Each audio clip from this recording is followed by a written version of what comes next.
fa inna kulla muhdatsatin bid'ah wa kulla bid'atin dhalalah wa kulla dhalalatin finnar. Iyadan billahi minan nar. Jamaah sidang Jumat di Masjid Al-Imam Muqbil Al-Wadi'i di Darmas Raya, Sumatera Barat. Hafizakumullah. Semoga Allah menjaga kalian dan kami semua.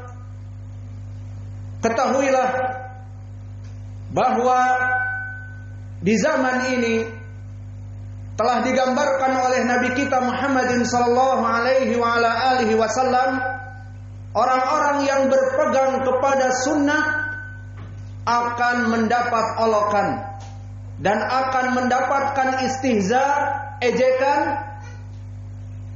Maka disebutkan di dalam hadis yang datang dari berbagai sahabat, seperti diriwayatkan oleh Imam Ahmad dari jalan Ibnu Lahiyah an Abi Yunus an Abi Hurairah, sayati zamanun al-mutamassik bidinihi kal qabid anil jamrah. Maka akan datang suatu zaman, kata Nabi kita, yang mana orang-orang yang berpegang teguh kepada sunnah-sunnahnya, maka dia akan sengsara, dia akan menderita. Penderitaannya itu bagaikan memegang batu bara di tangannya. Jika dia pegang akan terbakar tangannya dengan olok-olokan, dengan istihza dari kaum muslimin yang tidak memahami sunnah ataupun memusuhi sunnah. Maka jika dia pegang akan terbakar tangannya, dan jika dia lempar maka akan hilang agamanya. Hadis ini barakallahu fikum diriwayatkan oleh Imam Ahmad dari jalan Ibnu Lahiyah, dan dia adalah Abdullah Ibnu Lahiyah Al-Misri, yang mana rawi ini dhaif karena hafalannya rusak, terutama setelah terbakar maktabahnya. Namun datang jalan yang lain diriwayatkan oleh Imam At-Tirmidzi dari jalan Umar Ibnu Syakir an Anas Ibni Malik, yang lafadznya sama, sayati zamanun, akan datang suatu zaman al-mutamassiku bidinih kal qabid anil jamr.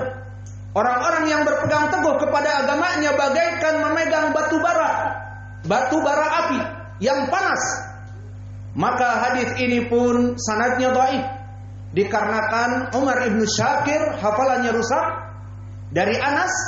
Maka di sana ada jalan-jalan yang lain datang dari Abdullah bin Mas'ud, dan diriwayatkan juga oleh Imam At-Tirmidzi dari Abi Tha'labah Al-Khashani, yang semua riwayat-riwayatnya tidak lekang dari kedhaifan.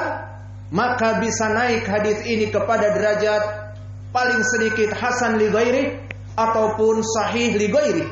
Dan hadis ini masyhur disahihkan oleh para ulama seperti Asy-Syaikh Al-Albani di As-Silsilah As-Sahihah, dan juga Syekh kami Muqbil di fatwa-fatwanya, dan para ulama sebelum mereka berdua. Maka hadis ini hadis yang sahih. Maka dari hadis ini menjadikan gambaran bagi kita bahwa di zaman sekarang ini, di zaman al-ghuraba, di mana agama ini menjadi aneh, seperti keanehan di saat agama ini datang, seperti diriwayatkan di Sahih Al-Bukhari dari Abu Hurairah, berkata Rasulullah sallallahu alaihi wa ala alihi wasallam, "Bada'al Islamu ghariba wa sayaudu ghariba, fatuba lil ghuraba." Maka agama Islam ini datang dalam keadaan stranger, keterasingan di kalangan orang-orang kafir musyrik Quraisy, yang mana mereka terasing dari tauhid, terasing dari adab akhlak yang mulia. Mereka hidup dengan kesyirikan, penyembahan kepada selain Allah, dan hidup dalam keadaan jahiliyah, tidak mempunyai akhlak yang mulia. Datang Islam dengan tauhid, datang Islam dengan kemuliaan yang mengajak kepada akhlak-akhlak yang mulia, husnul khuluq, maka aneh bagi mereka agama yang baru.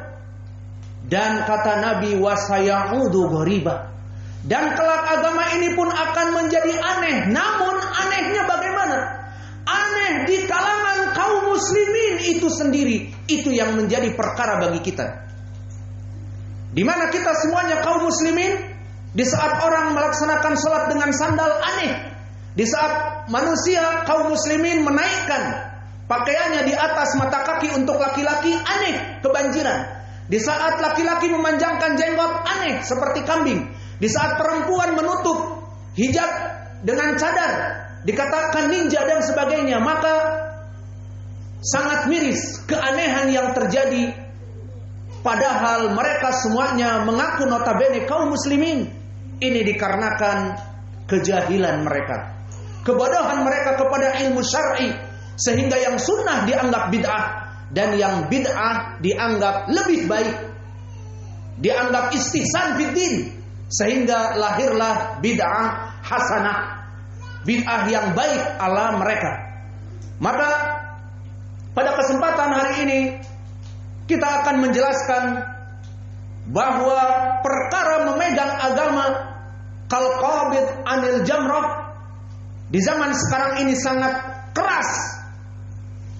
Terpaan dan ujian dan cobaan, butuh kesabaran yang penuh agar menjaga agamanya. Maka di pembahasan di khutbah yang pertama ini kita akan menjelaskan uqubat ataupun the punishment ataupun adab yang perih dan pedih yang Allah berikan kepada penyelisih sunnah di dunia sebelum di hari akhirat. Yang mana pada hakikatnya di dunia itu adalah azab yang merupakan persekot ataupun DP, down payment, yang Allah berikan di dunia sementara, dan nanti di hari akhirat azab yang lebih perih dan pedih. Maka bagi para penyelisih sunnah telah datang di dalam hadis-hadis yang tidak sembarangan. Di khutbah ini akan dijelaskan bagaimana mereka di dunia dalam keadaan ditimpa bencana, dan kelak di hari akhirat akan mendapatkan bencana yang berlipat ganda, dimasukkan kepada api neraka, berhak masuk api neraka. Maka adapun dari ukubah di dunia, kita singkat di khutbah Jumat ini. Yang pertama telah datang di dalam hadis yang diriwayatkan oleh Imam Muslim dari Ibnu Umar dan dari Jabir bin Abdullah, idza akala ahadukum falyakul biyaminih wa idza syariba ahadukum falyashrab biyaminih fa inna syaitan yakul wa yashrab bishimalihi. Maka di dalam hadis ini disyariatkan bahwa akhriju al-iyal Allah yahfadukum. Maka di dalam hadis ini disebutkan barang siapa dari kaum muslimin jika makan agar makan dengan tangan kanannya, dan jika minum agar minum dengan tangan kanannya, karena syaitan makan dan minum dengan tangan kirinya. Maka di dalam hadis ini wajib fardu ain bagi seorang muslim jika makan dan minum harus menyelisihi syaitan, makan dengan tangan kanannya, tidak dengan tangan kirinya, karena syaitan makan dengan tangan kiri. Dan ini adalah perintah Nabi untuk kita melaksanakan makan dan minum dengan tangan kanan. Maka diriwayatkan di hadis yang lain dari Salamah ibnul Aqwa yang diriwayatkan oleh Imam Muslim, di mana di hadis ini Allah memberikan punishment, memberikan down payment bagi mereka orang-orang yang menyelisihi sunnah, diiqab di dunia sebelum di hari akhirat. Maka diriwayatkan oleh Imam Muslim dari Salamah ibnul Aqwa, akala Rasulullah sallallahu alaihi wa ala alihi wasallam ta'aman, bahwa Nabi makan berjamaah dengan kaum muslimin, fa akala ma'ahu rajulun wa ya'kul bishimalih. Kemudian makan bersamanya seseorang yang makan dengan tangan kirinya. Maka Nabi memerintahkan kul biyaminik, kul biyaminik, maka makanlah dengan tangan kananmu. Maka di dalam hadis disebutkan la astati', orang ini sehat, orang ini tidak mempunyai udzur, dan dia mengatakan la astati', aku tidak mampu, Aku tidak mampu. Maka di hadis disebutkan, la yastati' ma mana'ahu ilal kibr. Tidaklah yang menghalangi dia untuk makan dengan tangan kanannya itu kecuali kibr, kecuali sombong, tidak ingin mengikuti sunnah Nabi dan ingin menyelisihi sunnah Nabi. Maka dikatakan oleh Nabi, lastata'ta, maka mulai hari ini kamu pasti tidak akan pernah sanggup. Maka di hadis disebutkan, fakana la yastati'u an yarfa'a yadayhi ila fihi. Maka pada saat itu tangannya tidak mampu untuk mengangkat kepada mulutnya, menjadi paralyzed ataupun menjadi lumpuh seketika tangannya sebagai down payment, the punishment dari Allah Jalla wa'ala, ukubah di dunia bagi para penyelisih sunnah. Begitupun di dalam hadis yang muttafaqun alaih dari Abi Hurairah disebutkan adab Islami di saat kita bangun dari tidur untuk mencuci tangan kita dahulu. Di saat kita mau wudu, jangan dimasukkan kepada ina ataupun tempat wudu yang besar ataupun bak mandi, tidak, tetapi dibersihkan tangannya dulu. Dan begitupun yang ingin makan dan minum, jangan langsung makan dan minum bangun tidur, cuci tangan dahulu. Karena datang syariat di dalam hadis dari Abi Hurairah muttafaqun alaih, idza istayqadha ahadukum min naumih falyaghsil yadayhi fa innahu la yadri aina batat yadah. Jika seseorang bangun dari tidurnya, maka sebelum dia berwudu, memasukkan tangannya kepada bak mandi ataupun makan dan minum, agar dia mencuci kedua tangannya, karena dia tidak mengetahui kemana bermalam tangan-tangannya. Karena kita tidak tahu tidur, mungkin ke arah sana, ke arah sini, ke arah sana, ke tempat-tempat yang kotor. Maka Islam, agama yang penuh kebersihan, memerintahkan Nabi kita agar mencuci tangan kita. Dari apa? Dari perkara-perkara yang kotor. Karena kita tidak tahu kemana tangan kita. Maka disebutkan oleh Al-Munawi di Faidul Qadir, menukilkan dari Imam An-Nawawi di dalam kitabnya Bustanul Arifin, dinukilkan dari pensyarah Imam Muslim yang hidup di zamannya, bahwa di zaman kami, di saat seseorang sunni menyampaikan hadis ini muttafaqun alaih dari Abi Hurairah, berkata rajulun min ahlil bidah, berkata seseorang dari kelompok penyelisih sunnah, dari kelompok ahlul bidah, mengejek hadis ini dan mengatakan, ana a'rifu aina batat yadai, aku mengetahui di mana tangan ini akan bermalam, ini tanganku. Dan aku tidur di atas kasur, maka aku mengetahui dia tidak lari-lari ke tetangga dan sebagainya, dia tempatnya di atas kasur. Bahkan di riwayat ada yang sampai mengikat tangannya kepada ranjang dan mengatakan, aku tahu tanganku tidak akan lari kemana-mana, sehingga jika aku bangun tidak mesti untuk mencuci tangan, karena tanganku bersih. Diikat kepada ranjang dan sebagainya di beberapa riwayat.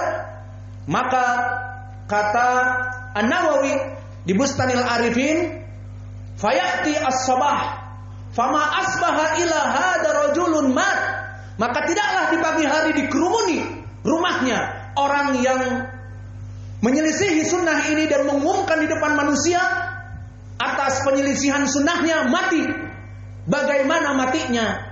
Dakhala yadahu ilal marafiq fayadkhul ilal waraq, maka masuk ke belakang. Tergambar bagaimana dia dalam keadaan meringkuk dan tangannya sampai kepada sikut, masuk kepada lubang anusnya.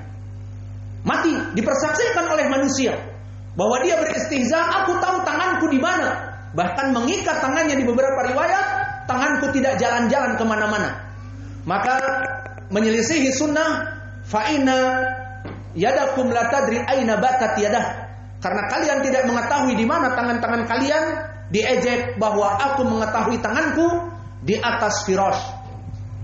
Dan begitupun dari ukubah, punishment bagi mereka yang menyelisihi sunnah, telah datang diriwayatkan oleh Imam Ahmad dari Ismail ibnu Ulayyah an Ayyub wa huwa as-Sikhtiyani an Ikrimah dari Abi Hurairah, di mana Abu Hurairah mengatakan qala Rasulullah sallallahu alaihi wasallam fi nahi an syurbi min fi syiqa. Abu Hurairah meriwayatkan dari Nabi larangan seseorang minum dari mulut teko yang diminum berjamaah. Seperti kita tulabul ilm di sini ada teko diminum untuk berjamaah, maka orang ini minum dari mulut teko tersebut sehingga membuat jijik orang lain. Dilarang. Ini adab Islam bagaimana hidup berjamaah. Maka dilarang oleh Nabi jangan minum dari mulut teko, tetapi dimasukkan ke gelas baru diminum karena orang lain minum setelahnya. Maka ada orang yang tidak peduli dengan hadis ini, mengolok-oloknya. Diriwayatkan oleh Ayyub as-Sikhtiyani, ukhbirtu, aku dikabari oleh penyelisih sunnah, oleh manusia tentang penyelisih sunnah yang mengingkari hadis ini dan dia tetap sengaja minum dari mulut teko ataupun kendi untuk minum berjamaah, dia sengaja minum sehingga tidak peduli dengan hadis ini. Fama kharaja min fammi siqal illa hayyah, maka tidaklah di saat dia minum dari mulut teko ternyata keluar dari teko ataupun kendi itu hayyah. Dan hayyah sifat untuk ular yang gemuk, yang kita namakan dengan ular bandotan ataupun the viper, yang dia itu pendek dan gemuk dan dia itu kepalanya segitiga bagaikan hati. Maka ini adalah pembunuh yang sangat keras sekali racunnya. Yang banyak ular-ular itu berkeliaran di sini dinamakan istilah latinnya Ankistrodon rhodostoma. Maka ular ini mematuknya. Ini adalah ukubah di dunia bagi mereka orang-orang yang menyelisihi sunnah-sunnah Nabi. Maka dikabarkan tadi di dalam hadis yang datang dari berbagai sahabat, akan datang suatu zaman yang mana al-mutamassik an dinih kal qabid anil jamrah, bahwa orang-orang yang memegang agamanya bagaikan memegang batu bara yang panas. Jika dia memegangnya akan terbakar tangannya, namun imannya selamat.